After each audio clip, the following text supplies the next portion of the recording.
To the channel physics में DG. हम लोग मैकेनिकल प्रॉपर्टीज ऑफ फ्लूइड्स पढ़ रहे हैं। उसी में आज हम लोग चर्चा करेंगे विस्कोसिटी पर। वेलोसिटी ग्रेडियंट क्या होता है, कोफिशिएंट विस्कोसिटी क्या होता है। तो वीडियो पूरा जरूर देखिएगा और हाँ, जो लोग नए हैं चैनल को जरूर सब्सक्राइब कर लें। हम जानते हैं कि जब भी कोई सॉलिड किसी सॉलिड सरफेस पे चलता है, there is a relative motion between two solid surfaces. तो वो इम्पेंडिंग मोशन हो या रिलेटिव मोशन हो, तो उनकी मोशन को अपोज करता है, एक अपोजिंग फोर्स लगता है। वही तो फोर्स ऑफ फ्रिक्शन है। जब वो सॉलिड रुका है, जस्ट मूव करने वाला है, तो वो क्या है, स्टैटिक फ्रिक्शन मैक्सिमम। और जब वो चलने लगता है तो काइनेटिक फ्रिक्शन। अब आज हम लोग बात करेंगे कि जो फ्लूइड हैं इनमें क्या होता है। तो जब भी कोई लिक्विड की लेयर दूसरी लेयर के ऊपर स्लाइड करती है, तो उसमें भी यही होता है कि जो लेयर्स हैं लिक्विड की, वो डिफरेंट लेयर के बीच में टसल होती है और उससे क्या होता है, उनकी रिलेटिव मोशन अपोज होती है। और इसी को कहते हैं, जो लिक्विड है अगर वो एक लेयर से दूसरे लेयर के बीच में चलते हुए अपोजिशन क्रिएट कर रहा है, एक फोर्स लगा रहा है जो लिक्विड के मूवमेंट को अपोज करता है, वो रेजिस्टिव फोर्स, वो टेंजेंशियल फोर्स वो लिक्विड की इंटरनल लेयर्स के बीच में एक्ट कर रहा है, वही है फोर्स ऑफ विस्कोसिटी। और वो विस्कोसिटी की प्रॉपर्टी क्या है, लिक्विड की डिफरेंट लेयर्स के बीच में लगने वाले अपोजिंग फोर्स के नाम से डिफाइन होती है। तो ये जो विस्कस फोर्स होता है, इसको कैसे समझा जा सकता है। मान लेते हैं कि एक स्टेशनरी सरफेस है और यहाँ से अगर हम देखें कि इसके सरफेस के कांटेक्ट में कोई लिक्विड है, तो ये स्टेशनरी सरफेस है, तो इस लिक्विड के लेयर की वेलोसिटी भी ज़ीरो। इसके ऊपर वाली सरफेस की वेलोसिटी ये, उसके ऊपर वाले की वेलोसिटी ये, और जैसे जैसे हम फ्री सरफेस की तरफ बढ़ते जाते हैं तो वेलोसिटी बढ़ती जाती है। इसी वेलोसिटी के बढ़ने से अगर हम मान लेते हैं कि मान लीजिए मैं 3 सरफेस ले लूँ, ए बी सी, और बी की अगर वेलोसिटी है v, तो c की है v प्लस डेल्टा v और इसकी है v माइनस डेल्टा v। मतलब जैसे नीचे से ऊपर जा रहे हैं तो वेलोसिटी बढ़ती जा रही है। और अगर ये इनकी फ्लो की डायरेक्शन है, तो हम ये देखते हैं कि अगर इसकी जो हाइट है परपेंडिकुलर टू द फ्लो वो z है, और इस वाले की जो हाइट है वो कितनी हो गई, z प्लस डेल्टा z। तो ये x डायरेक्शन में अगर लिक्विड बह रहा तो हम लोग यहाँ पर x लगा सकते हैं। तो हम ये कह सकते हैं कि जो लिक्विड की डिफरेंट लेयर है उसमें टसल कैसे प्रोड्यूस होती, पहले तो ये समझ लें। फिर इस टसल की वजह से उनकी वेलोसिटी में perpendicular to the flow height wise जो चेंज होता है, बस वही है वेलोसिटी ग्रेडियंट। तो सबसे पहले तो आप ये जानिए कि यहाँ पर जो b लेयर है लिक्विड की, जिसकी वेलोसिटी vx है, वो अपने नीचे वाली लेयर को एक्सेलरेट करना चाहती है और अपने से ऊपर वाली लेयर को रिटार्ड करना चाहती है। यानी हर लेयर लिक्विड की अपने से ऊपर वाली लेयर को, आप देख रहे हैं, उससे वो उसकी वेलोसिटी कम है तो रिटार्ड करना चाहती है और नीचे वाली को एक्सेलरेट। इसी टसल की वजह से क्या होता है कि इनके बीच में एक फोर्स ऑफ फ्रिक्शन लगता है जो इनकी रिलेटिव मोशन को अपोज करता है। और अगर वो फोर्स ऑफ फ्रिक्शन ना लगता होता तो एक बार लिक्विड बह रहा तो बहता ही रहता। आप एक बीकर में पानी लीजिए, उसको गोल गोल कस के घुमा दीजिए, फिर रोक दीजिए, क्या होता है, घूमता हुआ लिक्विड थोड़ी देर बाद रुक ही तो जाता है ना। तो कहीं पर भी कोई रिटार्डिंग फोर्स है, या अगर आपको किसी लिक्विड को घुमाना है तो आप देखेंगे फोर्स लगाना पड़ता है। तो उनकी लेयर्स के बीच में इम्पेंडिंग मोशन या रिलेटिव मोशन प्रोड्यूस करने के लिए जो अपोजिंग फोर्स लगता है, टेंजेंशियल फोर्स लगता है, रेजिस्टिव फोर्स लगता है, बस वही है विस्कस फोर्स। और वो अगर नहीं होता, ये विस्कस फोर्स क्या करता है, लेयर के रिलेटिव मोशन को डिस्ट्रॉय करने की कोशिश करता है। तो अब इसी एक्सटर्नल फोर्स को लगाकर, किसी भी एक्सटर्नल फोर्स को लगाकर ही हम इस विस्कस फोर्स को ओवरकम करते हैं। किसी लिक्विड के फ्लो को मेंटेन करना है तो हमें एक्सटर्नल फोर्स की ज़रूरत होगी लिक्विड के फ्लो को मेंटेन करने के लिए। क्यों? क्योंकि ये विस्कस फोर्स को हम तभी ओवरकम कर पाएंगे, एक्सटर्नल फोर्स ओवरकम कर पाएगा तभी जो विस्कस फोर्स है, जो लिक्विड की रिलेटिव मोशन को अपोज करता है, उसको। क्या है ये विस्कस फोर्स, आइए देखते हैं। सबसे पहले तो हमने ये देखा कि अगर किसी लेयर की वेलोसिटी उसकी फ्लो के डायरेक्शन में के परपेंडिकुलर डायरेक्शन में vx है और उसकी हाइट है z, और ऊपर वाली लेयर की वेलोसिटी में जो चेंज है वो इंक्रीज है वो डेल्टा vx, और हाइट में चेंज है डेल्टा z। तो जो change in velocity upon change in height या जो भी डिस्टेंस कह दीजिए, बस यही चीज़ क्या कहलाता है, delta v upon delta z, इसी को कहते हैं वेलोसिटी ग्रेडियंट। और ये जो वेलोसिटी ग्रेडियंट है, ये टर्म इसकी अगर यूनिट निकाली जाए मीटर पर सेकेंड अपॉन मीटर, तो इसकी जो यूनिट होगी वो ओनली पर सेकेंड। देखिए ये अब लिक्विड की जो ये लेयर है, मान लिया इस लेयर का एरिया a है जो हाइट z पर है, तो हमने देखा कि विस्कस फोर्स जो होता है वो लेयर्स के एरिया ऑफ कांटेक्ट के डायरेक्टली प्रोपोर्शनल और वेलोसिटी ग्रेडियंट के डायरेक्टली प्रोपोर्शनल, दोनों को मिला के लिखा गया। तो जो फोर्स ऑफ विस्कोसिटी है equal to this constant, this is eta called coefficient of viscosity, a del v by del z। इससे coefficient of viscosity equal to किसके बराबर आया, f upon a del z by del v। मतलब coefficient of viscosity is equal to that tangential resistive force which acts in the between the layers of liquid having unit area of contact and unit velocity gradient। ये जो coefficient of viscosity है वो किन factors पर depend करता है और viscosity कैसे डिफाइन होती है, दोनों चीज़ें आपको आनी चाहिए। विस्कोसिटी की ये डेफिनेशन आपको अपने पास लिख लीजिए, property of the liquid by virtue of which it opposes the relative motion between its adjacent layers is known as viscosity। तभी तो हम कहते हैं कि B वाली लेयर है वो C को रिटार्ड करना चाहेगी, ये एक्सेलरेट हो रही तो ये रिटार्ड करना चाहेगी, A धीरे चल रही तो ये एक्सेलरेट करना चाहेगी। तो ये तो प्रॉपर्टी हो गई, और ये किन फैक्टर्स पे डिपेंड करती है आइए अब वो देखते हैं। जान लेते हैं कि जो कोफिशिएंट ऑफ विस्कोसिटी या जो विस्कस फोर्स है वो किस बात पर डिपेंड करता है, उसके ऊपर कौन कौन से फैक्टर्स हैं जो इफेक्ट डालते हैं। तो सबसे पहले हमने देखा कि जो कोफिशिएंट ऑफ विस्कोसिटी है वो रेशियो है शेयर स्ट्रेस और स्ट्रेन रेट का। लिक्विड हमेशा टाइम के संग आगे बढ़ता रह रहा है ना, तो स्ट्रेन भी उसमें इंक्रीज करता रहेगा टाइम के संग।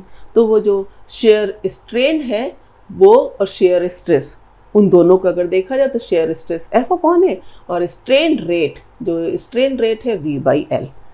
इससे हमने देखा कि उसकी SI यूनिट पॉइजली या डेकापॉइज दोनों एक ही हैं, और पास्कल सेकेंड, न्यूटन पर मीटर स्क्वायर सेकेंड, और यू इसकी डायमेंशन क्या होगी ml-1 t-1। कैसे आएगी इसी से, ये आप जानते हैं। हाँ, एक बार ध्यान रखिएगा कि जो लिक्विड की डिफरेंट लेयर्स के बीच में जो लगने वाला जो टेंजेंशियल फोर्स है, रेजिस्टिव फोर्स है, वो डिपेंड करता है एरिया ऑफ कांटेक्ट पर और वेलोसिटी ग्रेडियंट पर। कोफिशिएंट ऑफ विस्कोसिटी डिपेंड करता है नेचर ऑफ लिक्विड पर। Second point, the viscosity of liquids decreases with rise in temperature. मतलब टेम्परेचर बढ़ाओ तो देखिए क्या होता है, अब अगर आप किसी चीज़ को गर्म कर देंगे तो मॉलिक्यूलर मोशन बढ़ेगा ना, तो जो विस्कोसिटी है वो क्या हो जाएगी, अगर कोई भी लिक्विड है वो अगर गर्म किया जाएगा तो उसकी विस्कोसिटी कम हो जाएगी। और रही बात गैसेस में, उनमें उल्टा होता है सर, गैस में क्या हो जाएगा कि स्लाइटली इंक्रीज कर जाती है टेम्परेचर बढ़ाने पर गैसेस की विस्कोसिटी। अब थर्ड पॉइंट पे आते हैं कि जो थिन लिक्विड्स होते हैं, थिन लिक्विड्स किन्हें कहते हैं, जिनकी विस्कोसिटी कम होती है, जैसे वाटर, अल्कोहल। और जो थिक लिक्विड्स होते हैं जिनकी विस्कोसिटी ज़्यादा होती है, जैसे तारकोल, ग्लिसरीन। तो इन सब में ये देखा जाए कि thin liquid like water, alcohols are less viscous. तो थिन मतलब क्या हो गया, लेस डेंस, तो डेंसिटी से रिलेशन हो गया। और अगर थिक लिक्विड है यानी मोर डेंस है तो उनकी विस्कोसिटी भी ज़्यादा है। एक थोड़ा सा एग्जाम्पल के तौर पर या कुछ डेटा दिए हुए हैं कि जो ब्लड है, ब्लड 37 डिग्री सेल्सियस पर उसकी कोफिशिएंट ऑफ विस्कोसिटी कितनी होती है? 2.7 मिली पॉइजली। और वाटर की एट 20 डिग्री सेल्सियस पे होती है 1 मिली पॉइजली। ग्लिसरीन की 20 डिग्री सेल्सियस पर ही 830 मिली पॉइजली। देखिए ग्लिसरीन जो है वो वाटर से ज़्यादा विस्कस है। एयर के केस में अगर करें, क्योंकि विस्कोसिटी फ्लूइड से रिलेटेड टर्म है, तो फ्लूइड में तो एयर और गैस और लिक्विड दोनों आएंगे। तो एयर में 0 डिग्री सेल्सियस पे अगर 0.017 मिली पॉइजली है, तो 40 डिग्री सेल्सियस पर 0.019, तो स्लाइटली बढ़ गई ना। और लिक्विड में क्या होती है कि जो टेम्परेचर बढ़ाएंगे तो वो घट जाती है। एक खास बात ब्लड के लिए कि ब्लड थिकर है वाटर से, लेकिन जो रिलेटिव विस्कोसिटी है ब्लड की, यानी कि viscosity of blood upon viscosity of water, उसके बारे में खास बात क्या है कि it remains constant between 0 degree Celsius and 37 degree Celsius. Normal temperature of the human body होता है ना 36.9 डिग्री सेल्सियस, उसी को 37। तो ये ब्लड के लिए खास बात। हाँ, कोफिशिएंट ऑफ विस्कोसिटी और जो मॉडुलस ऑफ रिजिडिटी, ये दोनों एनालॉगस टर्म हैं। मॉडुलस ऑफ रिजिडिटी सॉलिड्स में होता है, जिसमें शेयर स्ट्रेस अपॉन स्ट्रेन, और लिक्विड के केस में क्या होता है? कोफिशिएंट ऑफ विस्कोसिटी, वो क्या है? Shear stress upon strain rate.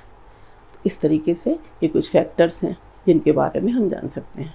आइए अब जान लेते हैं कि टेम्परेचर का इफेक्ट लिक्विड की और गैसेस की विस्कोसिटी पर कैसे पड़ता है। अभी तो हमने देखा कि टेम्परेचर बढ़ाने पर लिक्विड की विस्कोसिटी घट जाती, गैसेस की बढ़ जाती। कोई पूछा आपसे क्यों ऐसा होता है, तो आप क्या जवाब दोगे? उसके लिए जानिए कि जब भी हम लिक्विड को गर्म करेंगे, उसका टेम्परेचर बढ़ाएंगे, लिक्विड के मॉलिक्यूल्स की काइनेटिक एनर्जी बढ़ेगी, लिक्विड के मॉलिक्यूल्स के बीच में लगने वाला जो इंटरमॉलिक्यूलर फोर्स है वो वीक हो जाएगा। इससे क्या होगा? विस्कोसिटी घटेगी। तो अब लिक्विड की विस्कोसिटी टेम्परेचर बढ़ने पर क्यों घटती है वो आपने बता दिया। अब बात करते हैं गैसेस में। गैसेस में क्या होता है? विस्कोसिटी का कारण ही है डिफ्यूज़न। एक लेयर से दूसरे लेयर में गैसेस को जो मॉलिक्यूल्स का डिफ्यूज़न, उनकी काइनेटिक एनर्जी बढ़ जाएगी अगर आप टेम्परेचर बढ़ाओगे, तो रेट ऑफ डिफ्यूज़न बढ़ जाता है। और वो टेम्परेचर के संग कैसे रिलेटेड होता है कि rate of diffusion is directly proportional to square root of absolute temperature. इसलिए गैसेस की विस्कोसिटी क्या होती है? टेम्परेचर बढ़ने पर बढ़ जाती है। अब बात करते हैं कि प्रेशर के लिए, तो effect of pressure on gases उनकी विस्कोसिटी पर बहुत नेग्लिजिबल है या ना के बराबर है। और हाँ, एक्सेप्ट वाटर, जो विस्कोसिटी है वो बाकी लिक्विड्स की बढ़ती है विद इंक्रीज इन प्रेशर, और वाटर की जो इन केस ऑफ वाटर उसकी विस्कोसिटी क्या होती है? वो घटती है। और कहाँ तक? Up to few hundred atmosphere pressure तक। अब एक और बात जान लेते हैं कि हमारी डेली लाइफ में विस्कोसिटी की नॉलेज होना क्यों ज़रूरी है, उससे क्या फ़ायदा है। तो सबसे पहले तो हम बात कर लेते हैं कि हम जो मशीन है उसमें सूटेबल ऑयल कैसे सेलेक्ट करें जो डिफरेंट सीजन्स पे काम कर सके। तो गर्मी में, ठंडक में तो क्या होता है? टेम्परेचर के संग विस्कोसिटी का चेंज अभी हमने डिस्कस ही किया है। तो ये एक फ़ायदा होता है कि हम कैसे मशीन के लिए सिलेक्शन करें ऑयल का। सेकेंड थिंग, ये जो लिक्विड्स होते हैं वो हाई विस्कोसिटी के लिक्विड्स यूज़ किए जाते हैं एज डैम्पनर्स इन व्हीकल्स। होता क्या है? जो डैम्पनर इन शॉक एब्जॉर्बर की तरह जो काम करें, वो उस लिक्विड की विस्कोसिटी पता हो तो हम व्हीकल में उसका बेहतर तरीके से इस्तेमाल कर सकते हैं, उसकी नॉलेज रखकर। और विस्कोसिटी का सबसे इम्पोर्टेंट रोल है हमारे बॉडी में डिफरेंट तरीके के जो फ्लूइड्स होते हैं, टीयर्स, ब्लड सर्कुलेशन, इन सब के लिए विस्कोसिटी का नॉलेज होना बहुत ज़रूरी है। अब मिलिकन ऑयल ड्रॉप मेथड में E/M जिससे पता लगाया गया था, उससे हम इलेक्ट्रॉन का चार्ज कैसे पता लगाया मिल्कन ने, तो ये भी बात कह सकते हैं कि हाँ, विस्कोसिटी का रोल एक बहुत अहम मायने रखता है। तो इस तरीके से विस्कोसिटी के एप्लीकेशंस क्या हैं और उस पर जो टेम्परेचर का, प्रेशर का क्या इफेक्ट है उसको बताया जा सकता है। हम जानते हैं कि जो विस्कस फोर्स है जिसकी चर्चा हम करते हैं फ्लूइड्स में, और जो सॉलिड फ्रिक्शन है, दोनों में क्या सिमिलैरिटी है और क्या डिफरेंस है। तो पहले हम बात कर लेते हैं सिमिलैरिटी की। देखिए, चाहे विस्कस फोर्स कहें या सॉलिड फ्रिक्शन कहें, दोनों अराइज ही होते हैं whenever there is a relative motion. अब सॉलिड पे स्लाइड करता है और लिक्विड की डिफरेंट लेयर्स पे रिलेटिव मोशन हो, या सॉलिड के बीच इम्पेंडिंग मोशन हो, तब भी फ्रिक्शन लगता है, यानी रिलेटिव मोशन की वजह से। दूसरा क्या है, दोनों ही मोशन को अपोज करते हैं और दोनों ही मॉलिक्यूलर अट्रैक्शन की वजह से हैं। वो इंटरमॉलिक्यूलर हो, एक ही ऑब्जेक्ट सरफेस के मॉलिक्यूल के बीच में हो, या डिफरेंट मॉलिक्यूल्स के बीच में हो। अब आते हैं डिफरेंस पर। तो डिफरेंस में सबसे बड़ी बात आप देखेंगे, जो सॉलिड फ्रिक्शन है ना वो एरिया ऑफ कांटेक्ट पे डिपेंड करता है, ना वो relative motion between layers of the solid surfaces. वो डिपेंड करता है सिर्फ नॉर्मल रिएक्शन पर। पढ़ा है फ्रिक्शन F = μmg। हाँ, लिक्विड जो विस्कस फोर्स होता है, ये विस्कस फोर्स आपने अभी देखा वेलोसिटी ग्रेडियंट में, लिक्विड में विस्कस फोर्स डिपेंड करता है area of layer in contact और वेलोसिटी ग्रेडियंट पर। ये नहीं डिपेंड करता है नॉर्मल रिएक्शन पर। अब आप विस्कोसिटी और जो सॉलिड फ्रिक्शन है उसमें सिमिलरिटी क्या है, डिफरेंसेस क्या है, ये आप अच्छे से लिख लीजिए। तो आज के वीडियो में हमने चर्चा करी viscosity, velocity gradient, coefficient of viscosity पर। अब अगले वीडियो में हम आगे बढ़ेंगे, वेलोसिटी पर ही क्रिटिकल वेलोसिटी क्या है, रेनॉल्ड्स नंबर क्या है, स्टोक्स फॉर्मूला क्या है। उम्मीद करती हूँ आज के वीडियो आपको ज़रूर पसंद आएगा। Thank you.